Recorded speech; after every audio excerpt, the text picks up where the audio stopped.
This is the Hook Better Leads podcast. My guest today is Tom Davis. How you doing, Tom? Doing well, Tim. Thanks for having us today. Absolutely. So we're talking about 3 types of emails that contractors should send to customers after the sale. So, it gets a lot of love, all that stuff before the sale. Yeah. But, where do we get into trouble? Where could we see more opportunities? Sometimes it's like, hey, what happens after the sale? So in your experience, share with us those 3 emails. Actually, Tom, before we do that, can you just give a little bit of just a brief snippet about the company and about what you guys, your expertise is in, so that people can trust what you're saying about email here? Yeah, of course. So my name's Tom Davis. I'm the director of partnerships for a company called Signpost. We are a marketing platform that's tailored to folks in the contracting and home services business. We've been around for about 10 years, and what we're trying to do is really help these home service providers become better marketers, drive more business, not only the new business perspective, but the repeat business. On a personal level, I've been in digital marketing for about 8 years now. 6 of those were spent with a company called MailChimp. After that, I worked with a company called Zapier that was really focused on helping folks connect the various platforms that they use.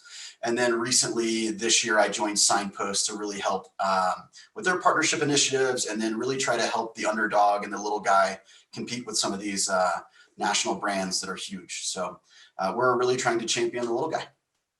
Awesome. So let's talk about those 3 emails. What's the result that we want from these emails first? Why do we want to send these? Oh, great question. So first and foremost, we want to make sure that your customers are happy.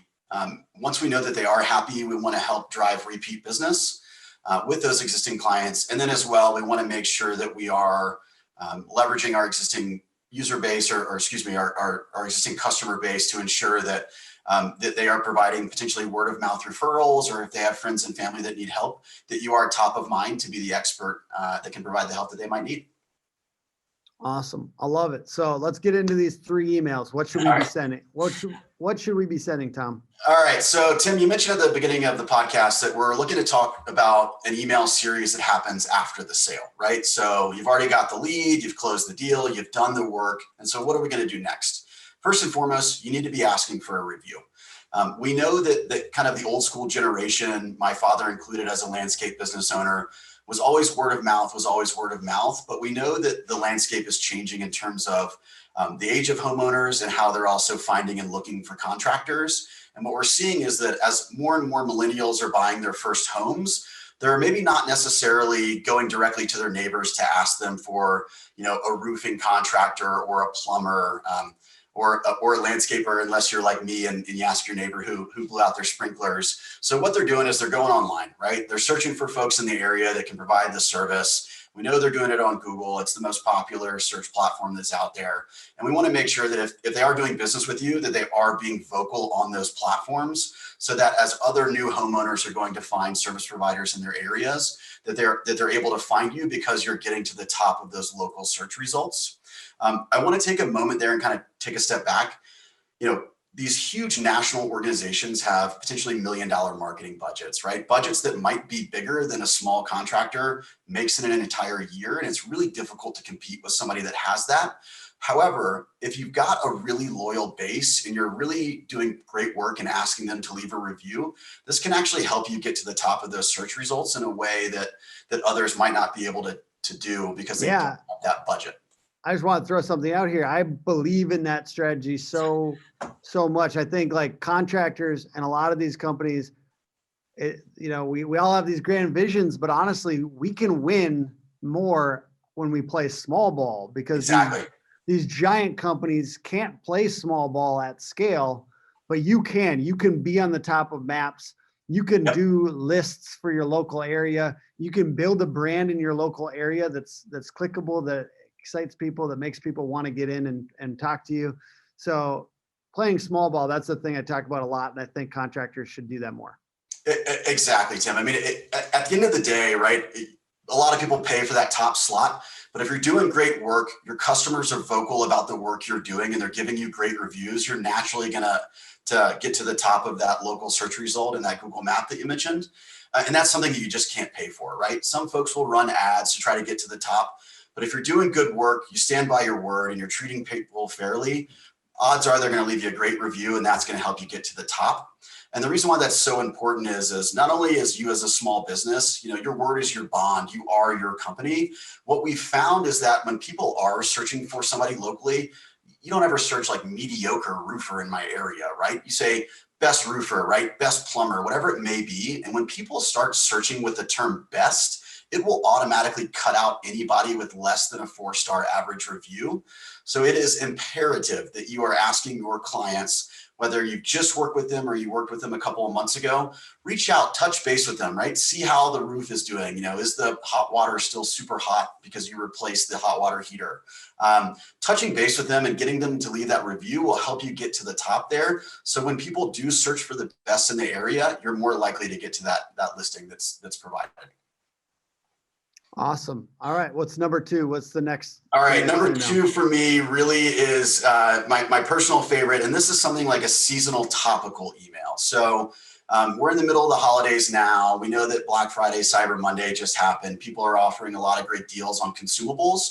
But this is also a great time for you to reach out to offer things like maybe a discount on an annual service package. So do we want to do something like where we come out quarterly and check in on your heater and furnace? I'm based here in Denver. It gets pretty cold. I know you're up in Minnesota, so it gets pretty chilly up there. So doing something like that. And I know HVAC companies that do this. I know roofing companies that do this. I know plumbing companies that do this. So there's a lot of different types of companies that can make these annual service agreements. Yeah, exactly. So it's either something like, hey, it's the end of the year. Let's get a seasonal contract for the next year so we can come in.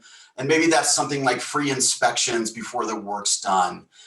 It could be something as simple as, hey, we're getting into these winter seasons. Here are the reasons why you want to make sure you keep your gutters and roof clean if you are piling up snow to help prevent potential long-term damage to the roof as the weather fluctuates, between hot and cold, and you've got that moisture freezing, unfreezing, etc.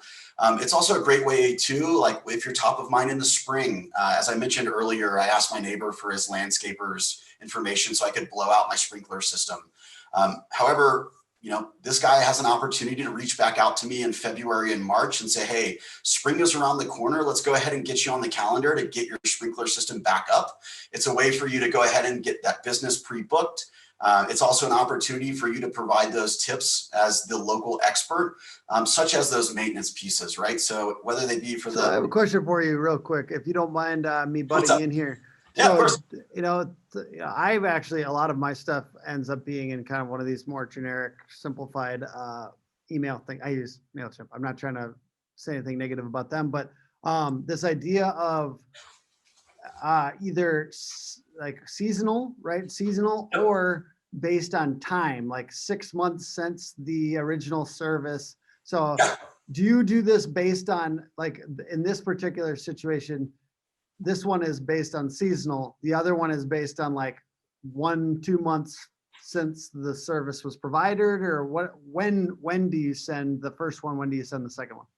Yeah, great question. So for the seasonal piece, I generally recommend those about a month or so out from when those big kind of seasonal changes are.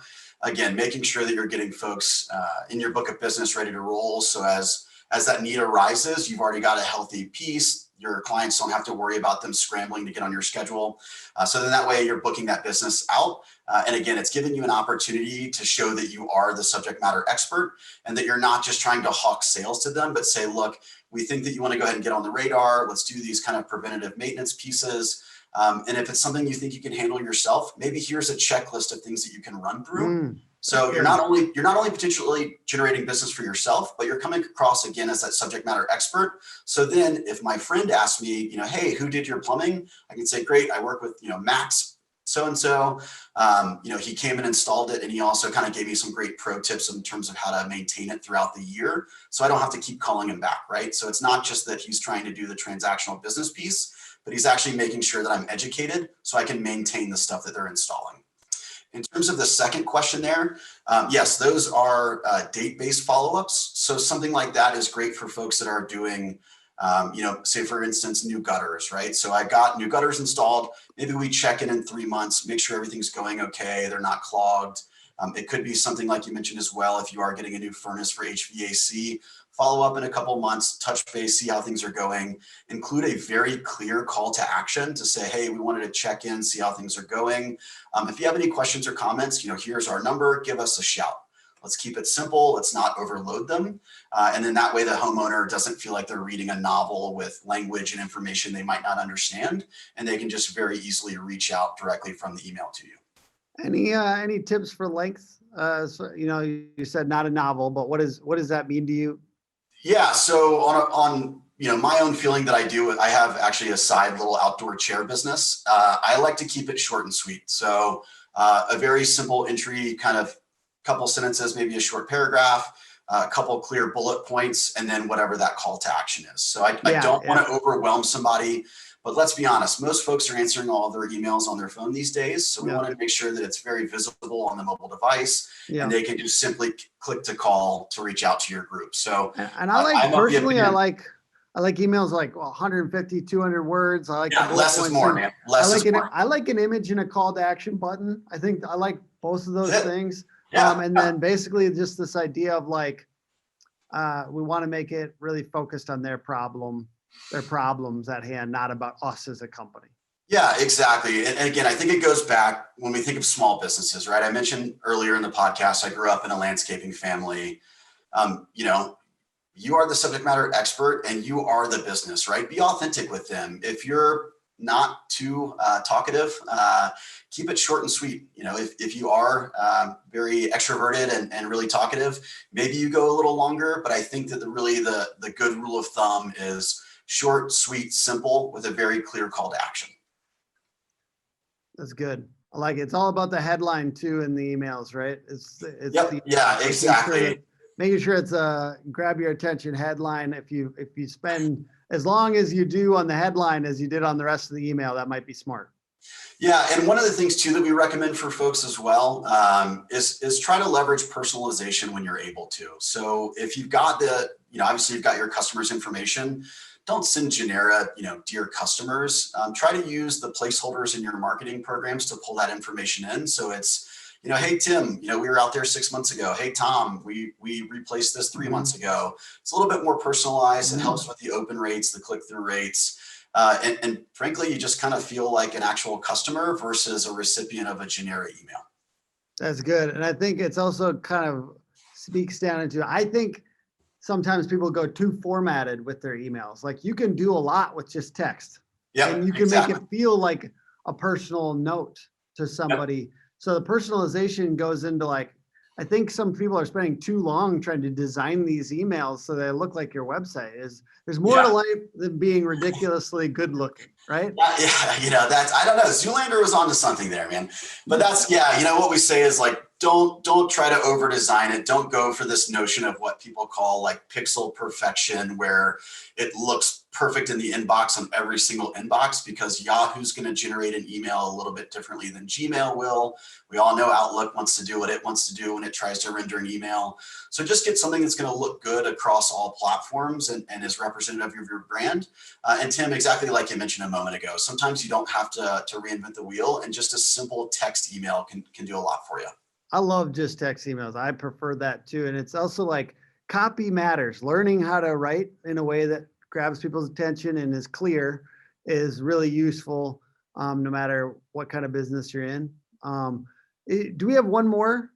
Yeah. So the one that a lot of people actually don't feel comfortable doing, but that we do recommend, is actually identifying who your biggest and best customers are and asking them point blank for referrals.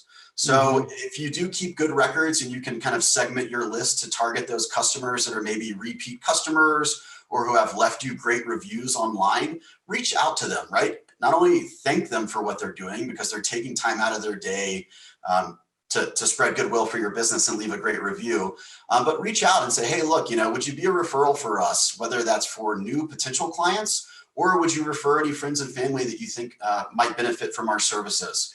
That's always a little tough for some people. It feels potentially a little sleazy of saying, hey, go ask your friends if they want to work with our business. But if somebody's really a champion for the work that you've done and the business that you provide, they want to tell their friends, right? They've already told a bunch of strangers on the internet how well you did. Why can't they call their neighbor?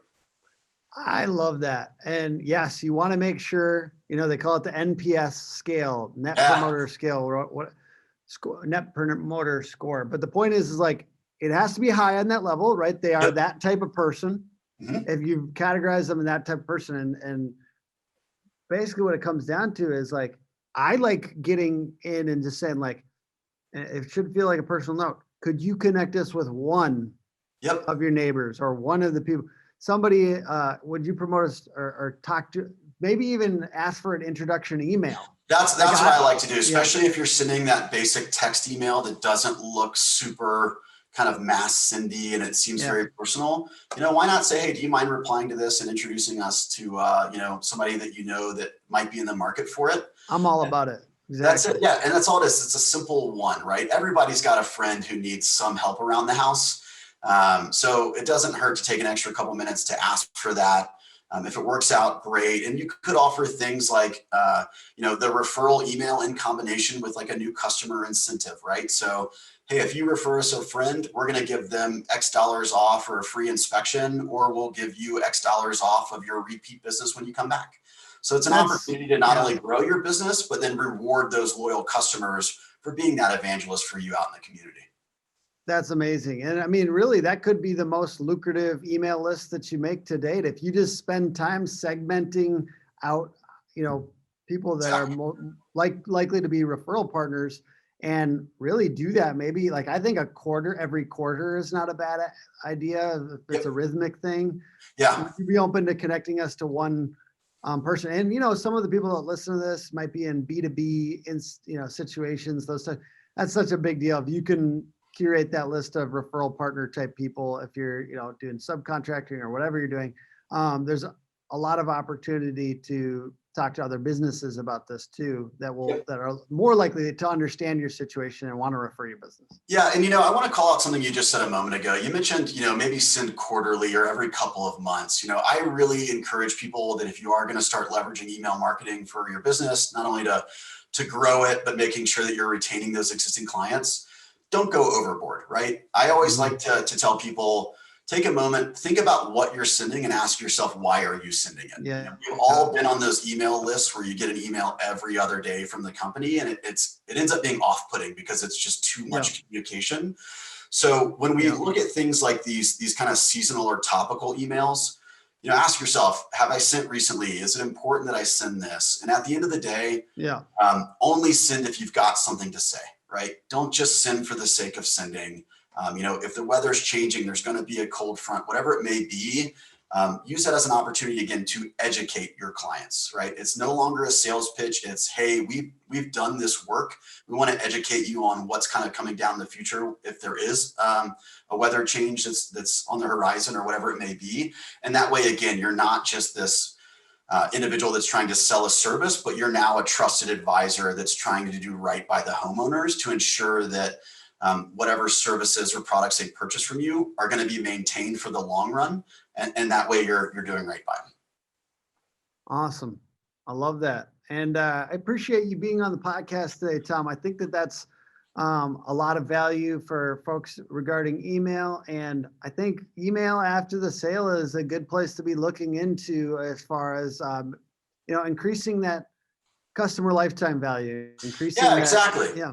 I mean, I like to use the roofers as an example because, I bought a new roof on a home that I owned back in Georgia, and you buy them once every 30 years unless there's, some terrible weather incident, right? And so it shouldn't be great. I sold you a roof. I'm out of sight, out of mind. Let's talk about maintenance, and maybe we do a once a year inspection to make sure the shingles are good. We talked about these inclement weather pieces. I know folks in, Colorado, where I am, down in Texas, they get a lot of hail potentially. So if that is happening, reach out, see if they want you to swing by and just hop on the roof real quick and make sure that it's getting inspected and that it's good to go. And then hopefully you're building these relationships that really turn out to be lifetime clients, or at least folks that are willing to refer new business to you because, again, you're doing right by the client and not just looking at them as dollar signs. Beautiful. Could you give us just a little bit of what's the key value proposition of Signpost, and how can people work with you if they want to work with you? Yeah, great question. So really the value prop of Signpost is that we help you obviously get to the top of that local search result. So we like to think that we democratize the front page of Google. And once you're at the top of there and we drive leads to your website, we do have a chat product that can help get that lead, send that contact information to you as the contractor to follow up. So the notion is get the lead, get the job, and when the job's done, get the review. And it's this wonderful circular effect where you're able to continue growing your business and communicating with your existing clients to drive repeat business. Awesome. Thank you so much. And of course, it's the podcast put on by Hook Agency, hookagency.com. Did you say the website? I did not know. It's signpost.com is the best place to reach out for additional information. There is a form to fill out there to receive a demo or just learn more information from one of our members of our sales team. But again, we want to help the little guy compete with the big folks. And we think the best way to do that is to democratize the front page of Google. Awesome. Well, I appreciate you chatting with us today. And thank you everyone for listening. Join us for the next episode and we'll talk later. Bye.